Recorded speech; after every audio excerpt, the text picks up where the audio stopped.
Wow, দেখুন খুব সুন্দরভাবে মশলাটাকে আমার কষানো হয়ে গিয়েছে।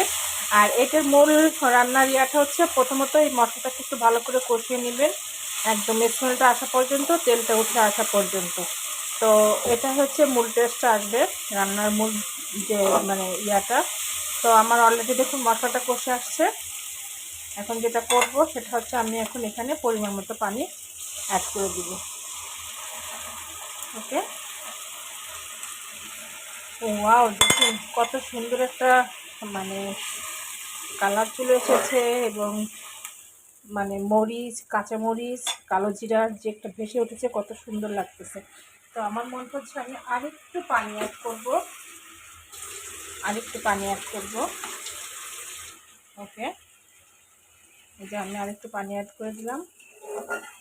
এতটাই মজা হয় এই মাছের মানে ভুনাটা, ইলিশ মাছ ভুনাটা, মানে খেলে আসলে আর কিছু লাগে না।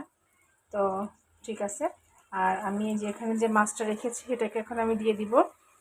তো এই তো এখন আমি একে একে মাছটা দিয়ে দিই এখানে। দেখ,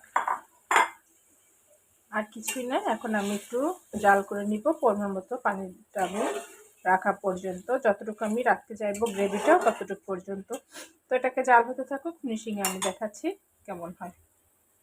খুবই মজা হয়, আপনারা এভাবে অবশ্যই একদিন ইলিশ মাছ, তো এখন সবার ঘরে কম বেশি থাকে, বর্ষার সিজন, তো এভাবে একদিন মাছটা অবশ্যই ইলিশ মাছটা ভুনা করে খাবেন। আর অবশ্যই বলবেন যে ইউএস কিচেনের রান্না আসলেই মজা।